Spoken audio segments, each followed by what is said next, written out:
We have seen a drop of about 15 percentage points in the support of a two-state solution during Ersin Tatar's period, which we think is one of the main reasons for losing the recent elections. Often what we have seen in Turkish Cypriot elections is a rotation between parties in the right and parties on the left. And when we have parties on the left, we have seen that there is a momentum in negotiations. So what really matters here is a possibility of a new momentum. And that's what we wanted to investigate with this survey. In divided societies, what happens when one side dismisses the electoral behaviour of the other? As a first step, we need to cost the properties and say, this is how much you're going to be getting. The valuation of it. The valuation of the property, how it's being done, and what you're going to be getting if you choose not to get it or if you cannot get it because of any reasons that we negotiate. Federalism, what it means is that we have enough in common to be in one country, but we also have differences that would allow us to run our own affairs in our own constituent states. The majorities on both sides who support it, plus the international community. Do we think that this is the real precondition to see a change now? If there's going to be a solution, why not work with Turkey? Welcome to Policy Talks from Policypress, a civic journalism platform investigating how power operates in Cyprus and the region and how that affects everyday life. This podcast is where we slow things down, unpack the data, and listen carefully to the voices shaping our political reality. And today's episode is about listening, specifically listening to the Turkish Cypriot vote. Not just who won, but what the vote tells us about agency, dignity, and political direction. And why this matters now with the new Turkish Cypriot leadership, with the upcoming Cyprus's EU Council presidency. I am joined here today with Charis Psaltis and Neophytos Loizides. Could you introduce yourselves a little bit for our podcast? I'm a professor of social and developmental psychology at the University of Cyprus. And my research interest is around bicommunal relations and how the people of the two communities view the solution of the Cyprus problem. Yes. I'm Neophytos Loizides. I'm a professor in international studies, international conflict analysis, and I'm working on deeply divided societies and institutions that mitigate conflict in those societies.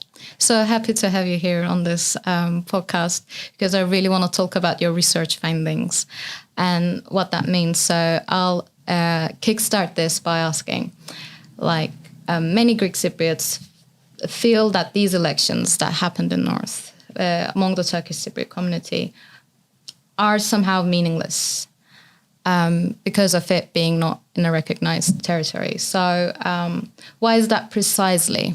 Why that mattered that this research had to be done?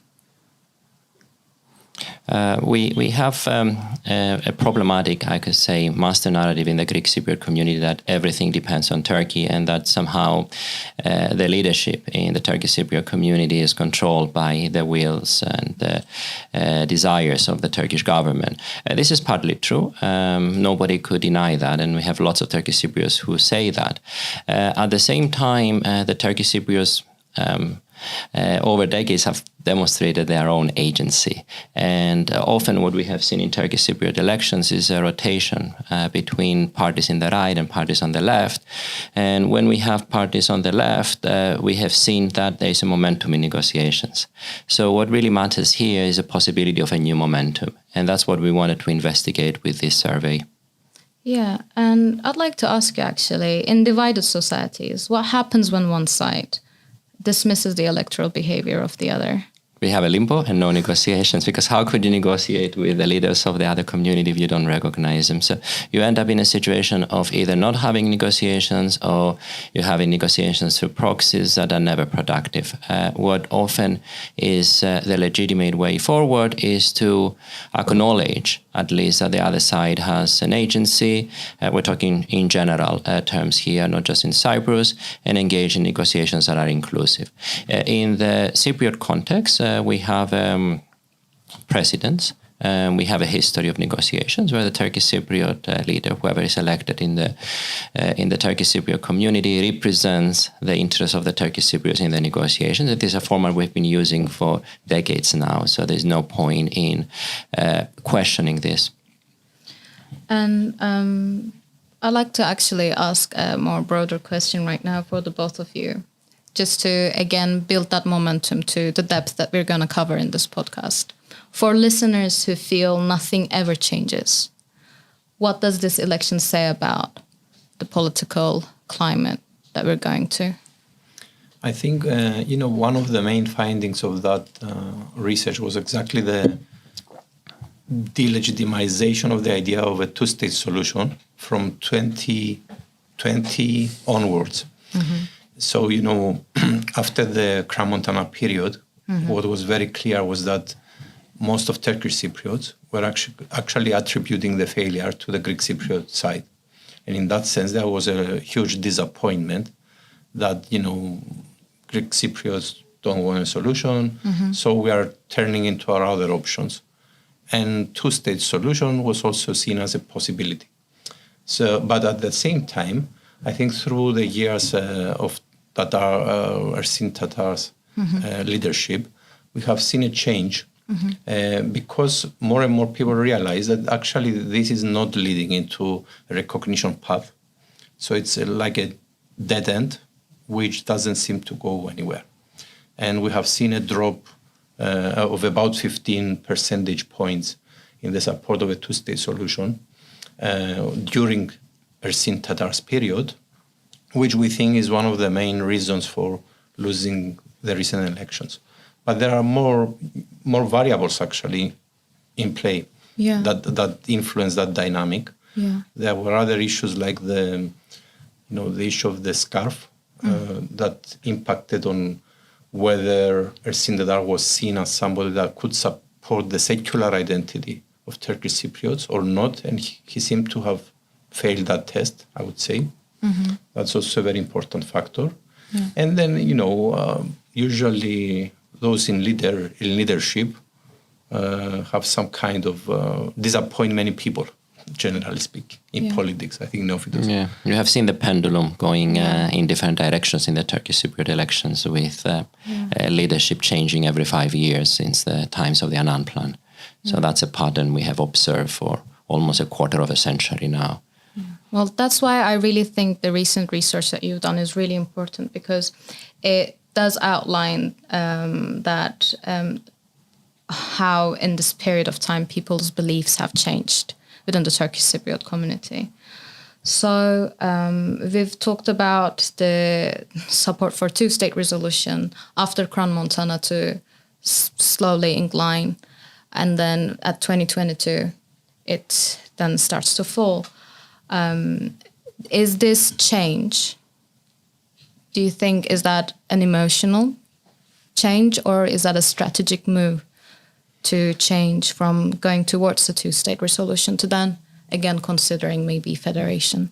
I think it's both, actually, in the sense that there is a sense of strategic move, in the sense that, if this is not working, we have to be more pragmatic and try to converge with the will of the Greek Cypriot leadership, which now states that it's a bizonal bi-communal federation, and also the international community. The EU, I think, gave a very clear message that doesn't support a two-state solution, neither the UN. So in that sense, that created a framework of not leading anywhere. But on the other hand, we need to take into account what happened in the Turkish Cypriot community after the opening of the checkpoints. So that's a longer time frame to think about, which is that opened new possibilities for contacting for people, new friendships. And what we study in the University of Cyprus is actually the role of contact in reducing prejudice and building trust. And we have a lot of evidence.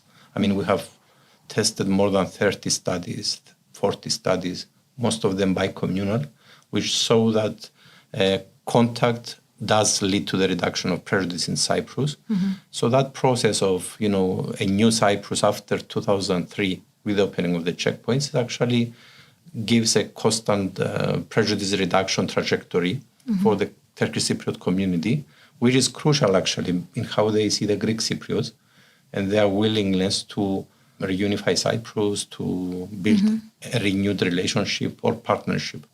So you see that interpersonal becomes also political to an extent. So I think it's both. So do you think that we can say, with all this research that has been conducted within all these like time frames, are the voters with this most recent election are saying that mentally we did try a two-state resolution mentally and it didn't deliver? Can we assume that the Turkish Cypriot community has now shifted completely away from that idea? Not really. I think if you remember our previous discussion, about 15% drop was registered according to research. So that means that still in the Turkish Cypriot community, there is a majority that supports both bizonal bicommunal federation and two-state solution. But I think given the political circumstances, that, the will of the majority of Greek Cypriots now is also turning towards supporting bizonal bicommunal federation. It is a very timely situation now that both communities converge with a clear majority on bizonal bicommunal federation. So I think that's a really key moment here. We have never been more closer mentally and emotionally to a federalism historically, given the data we have. Federalism, what it means is that we have enough in common to be in one country, but we also have differences that would allow us to run our own affairs in our own constituent states. The majorities on both sides who support it, plus the international community. And there is a momentum in international politics in favor of reuniting Cyprus and pacifying the Eastern Mediterranean. So all these are working in tandem to each other. All these are working in favor of federalism. The two-state solution creates an impossibility because one of the two communities will not support it, plus the international community is not willing to step in and support either of the two communities in what they might want to achieve separately from the bizonal federation. So we are in this momentum where we witness, at least from the public opinion surveys, that the people are ready. Yeah. Do we think the status quo has stopped feeling safe? Charis might want to talk a little bit more about that. We have seen in surveys in 2020, during the Greek-Turkish crisis, that people realize, in one of the surveys we ran around that time, that the status quo is not sustainable because of the tensions that happen in the Aegean.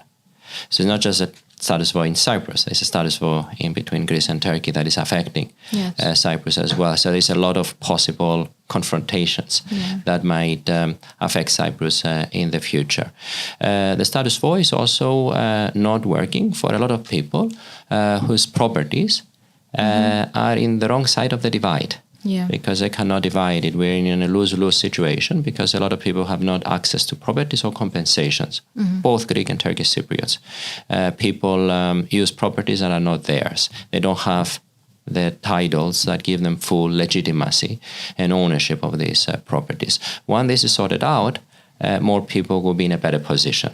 And that's one of the key drivers of the support, because we're going to settle the question of properties. But more important than that is the question of security, because the current status quo we have seen several times in the past is not sustainable and could lead to confrontations. Do we think that this is the real precondition to see a change now?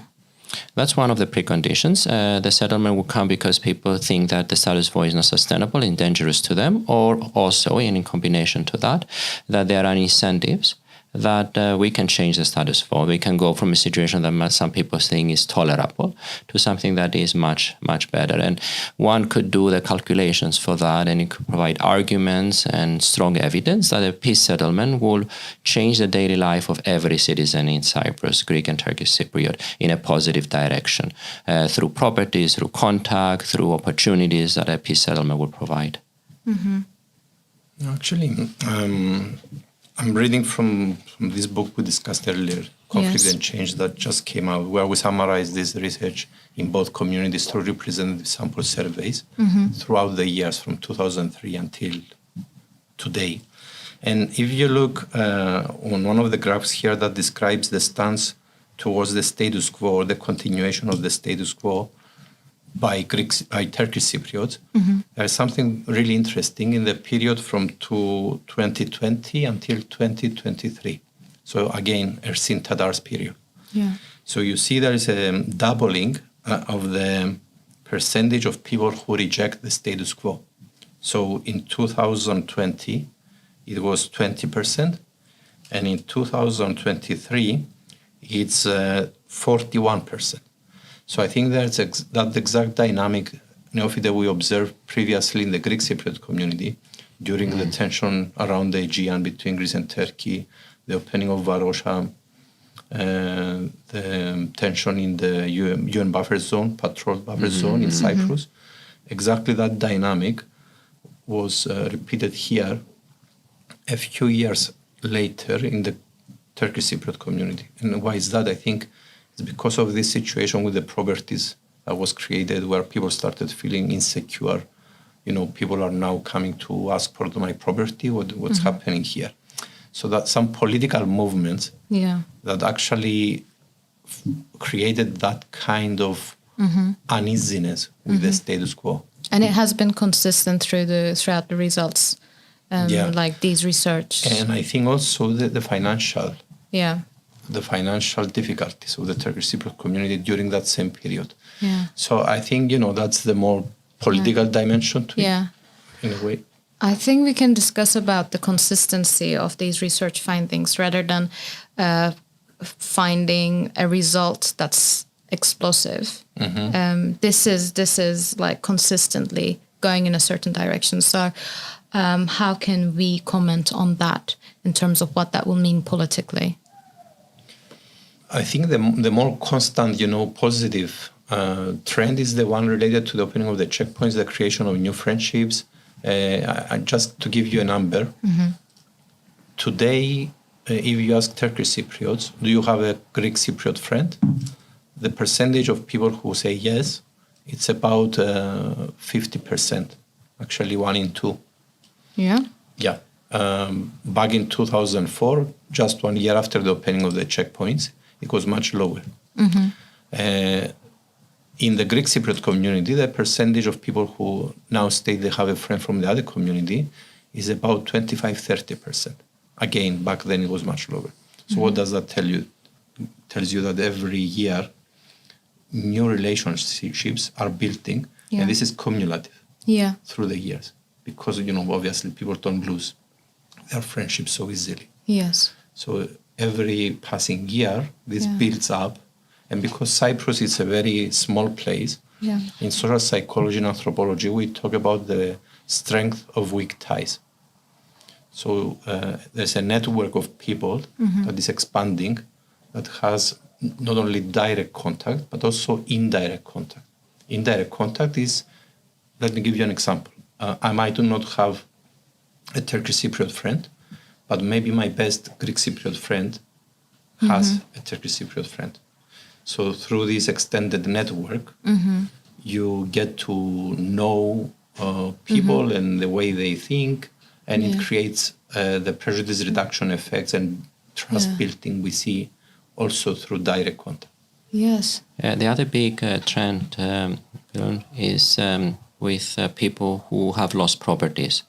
In the past decade, we have seen increases in the value of properties in Cyprus, massive increases, massive inequalities. And this creates a frustration to the people whose properties are being kept hostage because of the negotiations. Because you might have properties that can change your life fundamentally from one day to another. And you cannot do much about it because it's either on the Greek Cypriot side and you're Turkish Cypriot, or the other way around. This can have massive consequences for the lives of people who are in this situation. And our research has shown that the numbers of these people who are affected is increasing because of intermarriage and because of inheritance. So on the Greek Cypriot side, we calculated, that was 10 years ago, that 51% of the population has some kind of refugee status, either through intermarriage or descendants or properties or so on. This is much higher in the Turkish Cypriot community. So there's a lot of people who are affected fundamentally by the status quo and by the stalemate in the negotiations. And as you have outlined as well, it is actually a small geography with a rather small number of population of people that we have. So the instance, for example, like 5 Greek Cypriots being detained in the north with their property search also did directly show on the border crossings and numbers and everything like that. Because your research period also included that time period, did you observe anything going slightly down in terms of I mean, there was a slight decrease of crossings at that period of tension. Yeah. Okay. And drawing back to some references to the other divided communities and the examples of that, how rare is the situation of Cyprus and where it is right now, if we are to draw some comparisons and contrasts to be able to actually shed a more objective light into seeing what it is? Yeah, it's actually very rare. The support for federalism around the world, when negotiators, mediators introduce it, is very it's not strong. In fact, a lot of societies will oppose federalism when it's introduced in the negotiations. When we have seen federal experiments, those were introduced by outsiders like Iraq, which, by the way, now is doing much better than any of its neighbors. It's doing financially very well. But when it was introduced, there was a lot of resistance, and the history followed later on with ISIS and interventions and so on. Cyprus were very lucky to have already an agreement that was negotiated in the late 1970s, to have UN resolutions, to have the commitment of political parties for the most part, and to have the support of the people. So in what is very, very common in divided societies, in negotiations that are happening in divided societies, is that nobody expects or nobody predicts a peace settlement.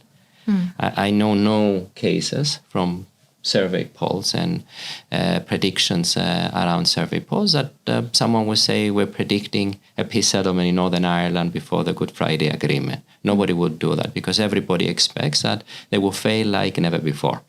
And this is what we could witness here in Cyprus as well.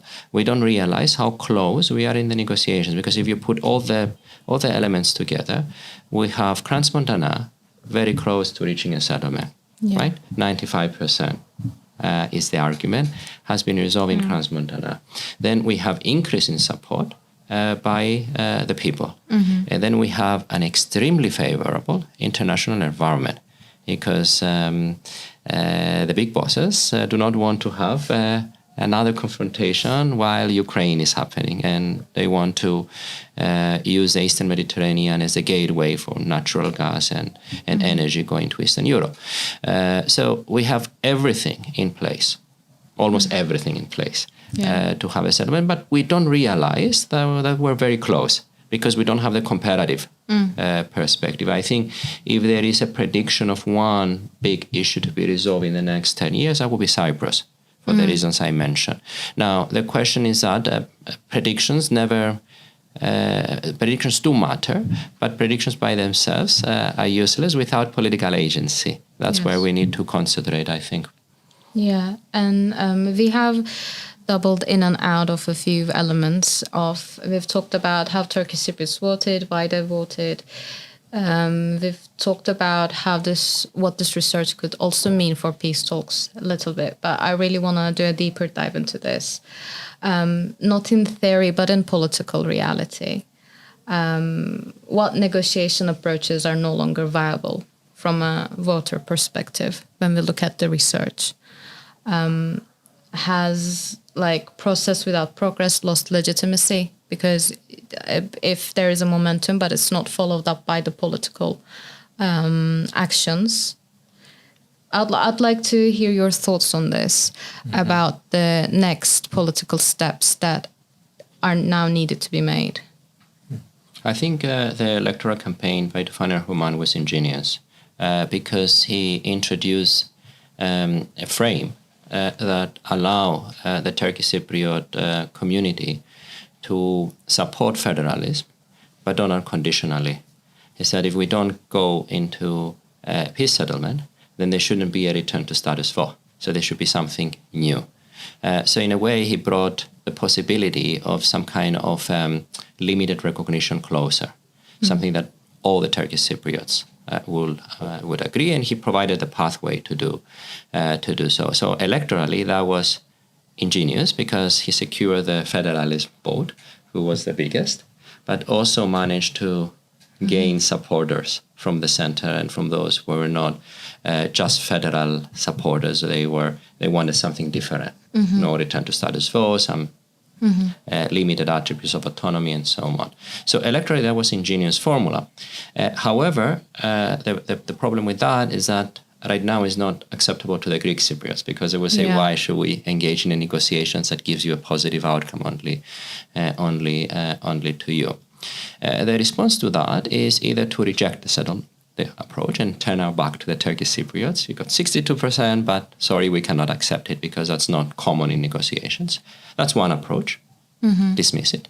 And the other approach is to be creative and to say, if the Turkish Cypriot community, the Turkish Cypriot leadership wants to have a backstop, no return to status quo. Backstop is a sort of insurance mechanism. But if negotiations fail, we're going to get something. We created a reciprocal backstop, where both the Greek and Turkish Cypriots will gain something in negotiations. And they will gain more if the other side is seen as responsible for the stalemate. Charis and I, along with Rol Kaimak and Meltemon Kansamani, have produced some work on this that shows in detail what these backstops could look like, and how they become reciprocal and equal, and how they can take into consideration also the overall behavior of sides in the negotiation. The key idea is the following. Both sides will gain something from the negotiations. Yes. So we don't do negotiations just to talk. There will be benefits on both sides. That's a core idea. And those benefits will be decided on the basis of how each side performs in the negotiations. So we want to incentivize sides to enter, if they enter the negotiations, to be serious and deliver in their promises. We don't want to be in a situation where they behave as if they're negotiating, but they don't provide serious understandings and concessions to the other side. So this is the idea that we thought in terms of the process. I don't know if you, Charis, want to talk a little bit more about the details of this. No, I think one element we could add here is that there is something that both communities really need in that sense, and it could be what you called an early win. So for Greek Cypriots, an opening of Varosha for under UN, for example, could be one significant gain, early gain in that process. And for Turkish Cypriots, some kind of limited opening of Ercan under some kind of UN or EU administration, although I'm not an expert on that part. But, the idea, basic idea is that both sides can get something in the beginning. Yeah.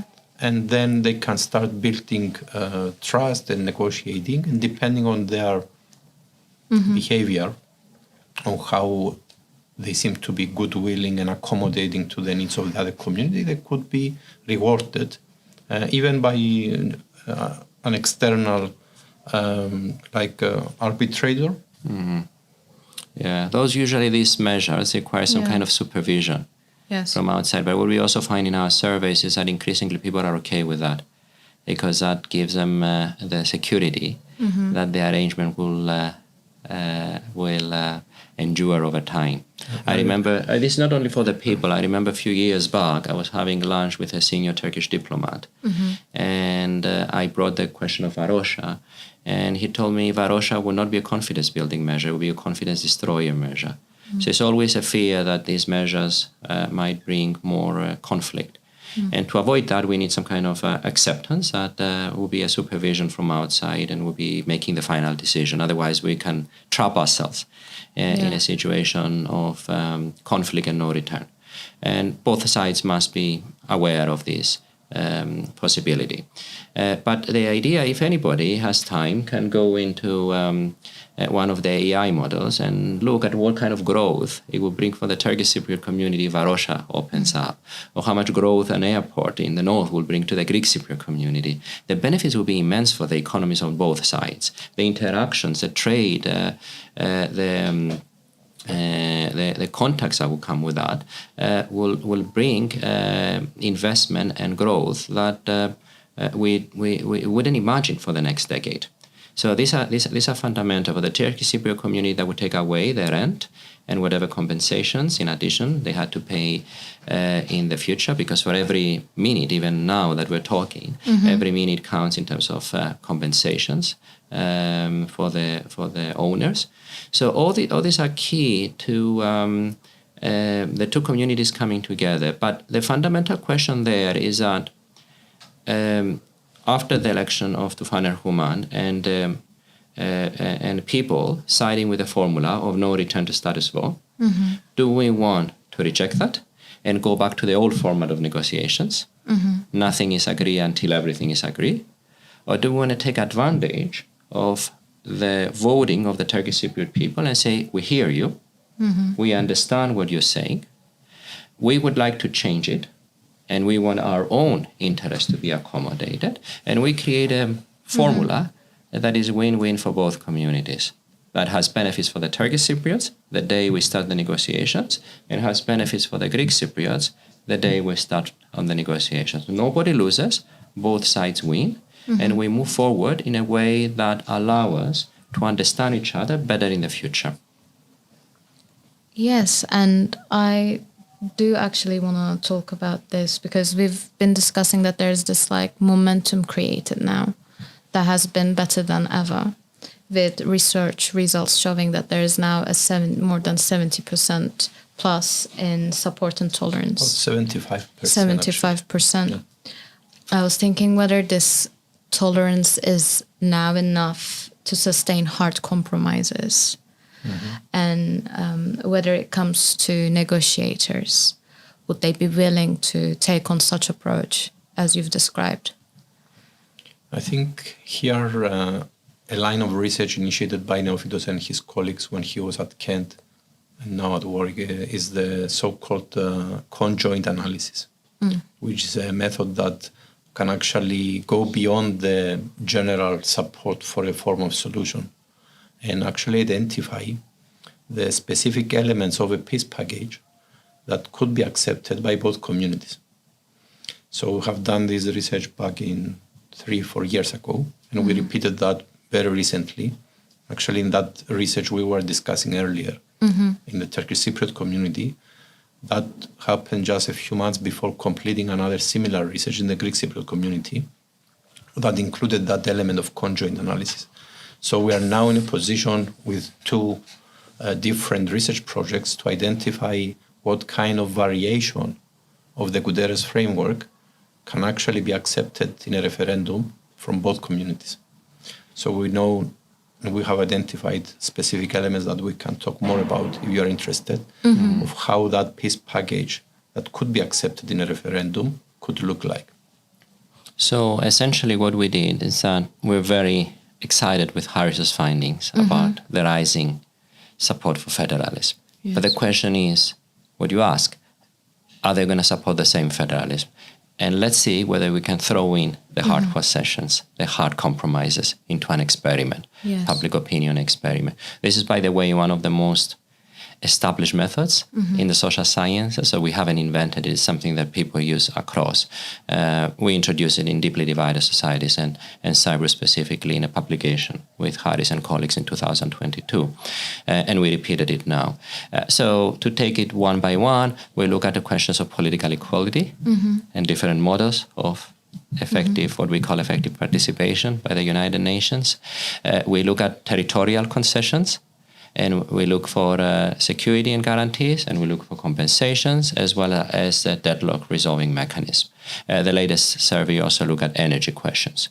So we put all the compromises together, and we experimentally tested them to see whether we can have a more detailed subversions of Grand Spontana that would be acceptable to the two communities simultaneously, at least from a public opinion perspective. And some of the key findings there from the latest survey that we have done also in the Turkish Cypriot community not only tell us that it's resolvable, the Cyprus problem, but exactly how it could become resolvable, what kind of support mechanism we need in Cyprus from the international community, what kind of implementation work we need to do in order to get into a settlement that both sides will feel comfortable with. Yes. We've talked a lot about the communities. We've also talked about how, from the international perspective, there is also more of a need as well as maybe an urgency of things becoming more stable and towards a resolution in these days. So what role could European frameworks play in restoring this? Because we now see Cyprus having the presidency term in the next 6 months. From a European framework, how do we see that play out on the Cyprus negotiations and peace talks? I was reading the Greek Cypriot negotiators' interview yesterday in two newspapers. And I think he was making an argument about the importance of the EU representative appointed recently, Mr. Khan, to become more involved in the process. I don't know whether this will be accepted by the Turkish Cypriot side or to what extent, but I think the minimum we need to have there is what we had in Grand Montana, which was that, making sure that any solution agreed will be in line with the European acquis. There will not be any contradiction in functionality issues. So I think that's really important to have as a horizon. And I have seen statements by the Greek Cypriot leader who seems to suggest that, we want the EU to play a role, and we are ready, being in the presidency of the EU now, to talk to Turkey, although I know that this is not actually seen by Turkish Cypriots always in the most positive light, because, earlier we discussed the agency of Turkish Cypriots. And, sometimes these kind of moves are interpreted by Turkish Cypriots are not actually subtracting from their own agency when Greek Cypriots are asking to talk directly to Turkey over their heads, in a sense. So that's a bit of a tricky issue. I understand that politically. But I think, if there is ideally a kind of give and take between the EU and Turkey, I think it could actually be a catalyst for the solution of the Cyprus problem. Yeah, the international community is very important also in terms of compensations. Ideally, we like to have, in this round of negotiations, a rough idea, if you wish, a security, that if you don't get your property as an owner, Greek Cypriot, Turkish Cypriot, you're going to get a fair compensation, and how much this fair compensation will be.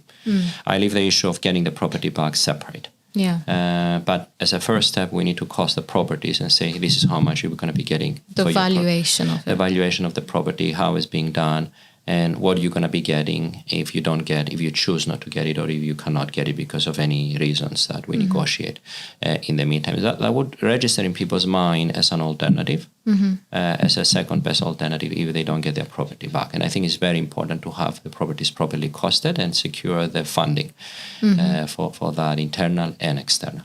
So that's number one. And we have seen that the more compensations, obviously, you provide to owners of properties and to those who might lose their right to use a property, they're more likely to get the settlement through, because people think of their personal situation as a question of fairness as well for those people who have suffered disproportionately for the past 50 years. That's number one in terms of the international community. Number two is the degree they can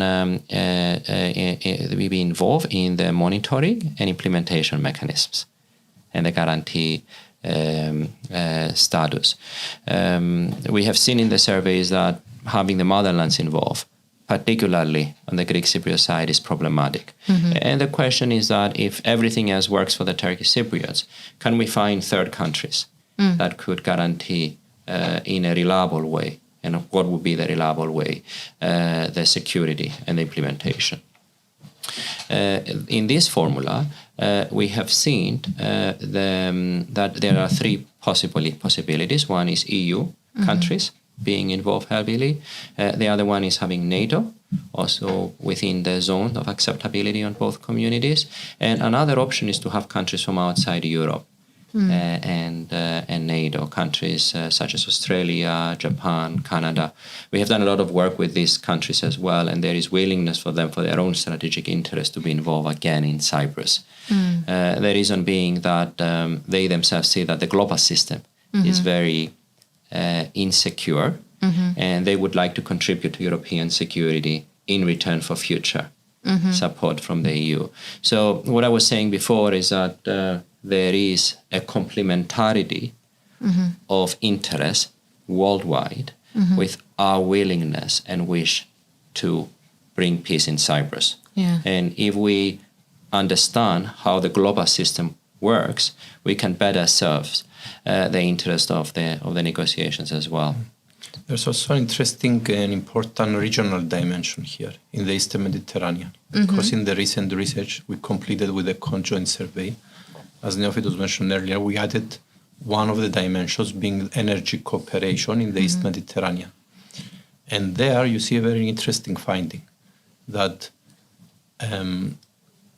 if you ask Greek Cypriots whether they would be ready to collaborate with Turkey on an energy issue, for example, before a solution, usually they would, in their majority, respond no. But if you actually add that element of cooperation between Cyprus and Turkey as part of a peace package, so, with all the other elements of a federation being in place, and ask them, so this is the package that will be applied, and at the same time, we will have this agreement with Turkey on the issue of hydrocarbons.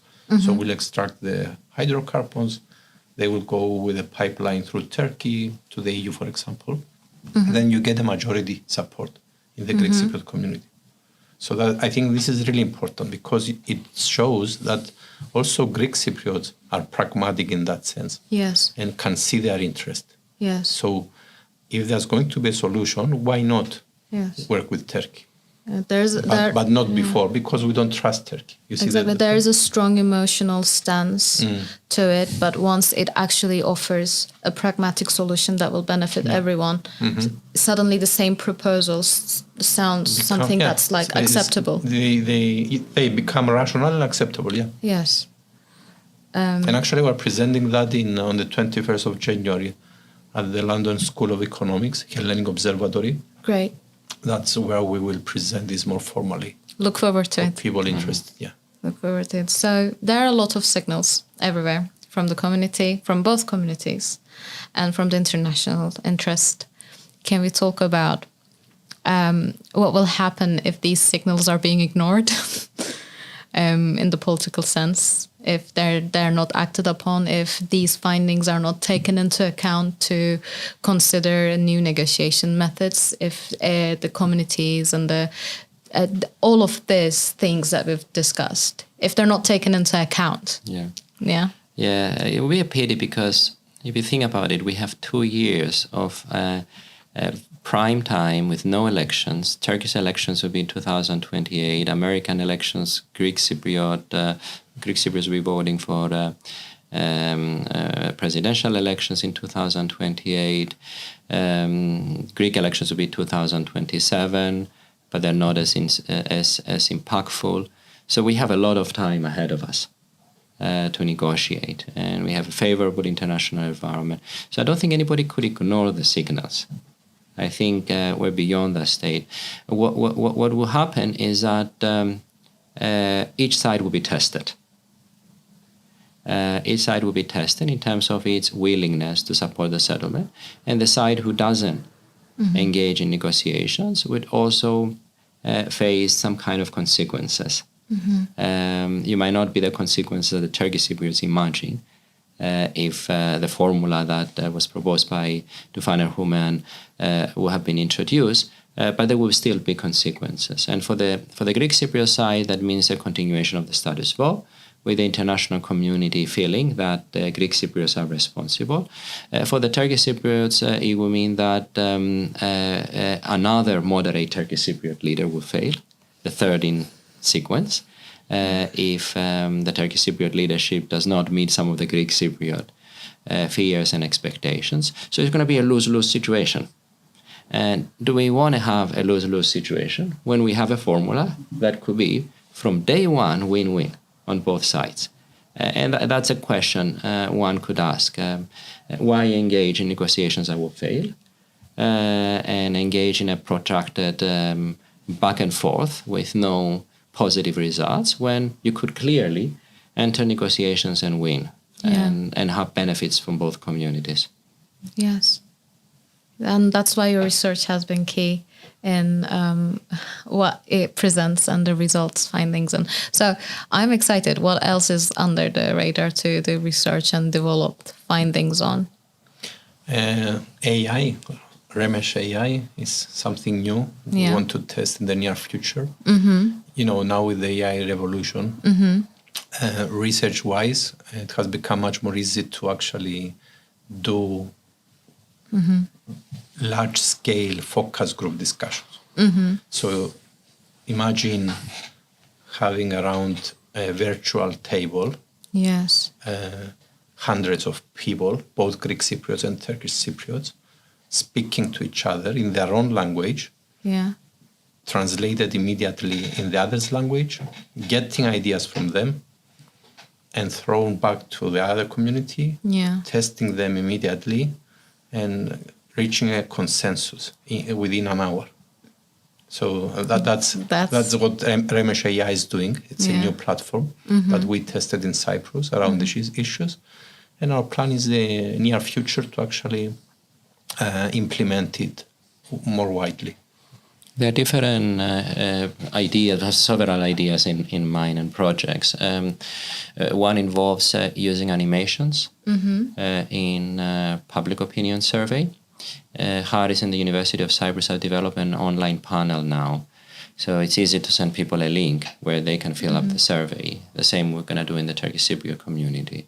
So if we do so, then we can also introduce animations where for a complex issue we can show a short video, 2 or 3 minutes.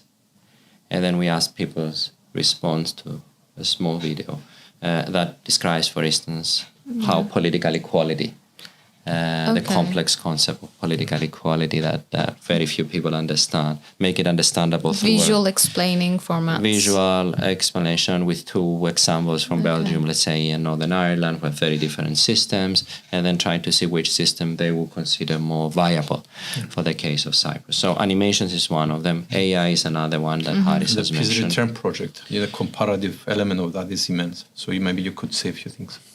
So looking also for the convergences that we can get in terms of the returnees, people who might want to be potential returnees on each side of the divide, and under what conditions return will happen. Looking at it again from conjoint experiments or Neophytos is very modest. He doesn't want to say that this was an ERC project, but because of Brexit, it was transferred into another scheme in the UK. But he's the PI of a huge comparative project about the return of refugees and IDPs around the world in how many countries? 8 countries. The interesting, the most relevant aspect of this in Cyprus is that we have seen in surveys with Charis over years that the return intentions are present. They're growing also in the Turkish Cypriots. A lot of Turkish Cypriots are thinking of why not to move to a place like Larnaca or Limassol, because there is business there's commercial opportunities, life is interesting. I have a house from my grandfather that I can use, or grandmother. So we have potential returnees on the Greek Cypriot side who would like to live in the future Turkish Cypriot constituent state or in areas under territorial readjustment. And what we find in previous surveys is that those are in the so-called, we call it Goldilocks zone, meaning that they are not insignificant. It's not 5, 10,000 people that we say we're going to ignore it, is not in the hundreds of thousands that will change the demographics. They're significant enough to bring the two sides together, create a meaningful interaction, right? We have so many people from different parts of the world who live now in Cyprus. There are going to be additional people moving in and contributing to the development, but these are indigenous people who know the lands and they have emotional connection. We're going to make these people happier. We're going to make our citizens happier. Greek and Turkish Cypriots, we're going to give them more options.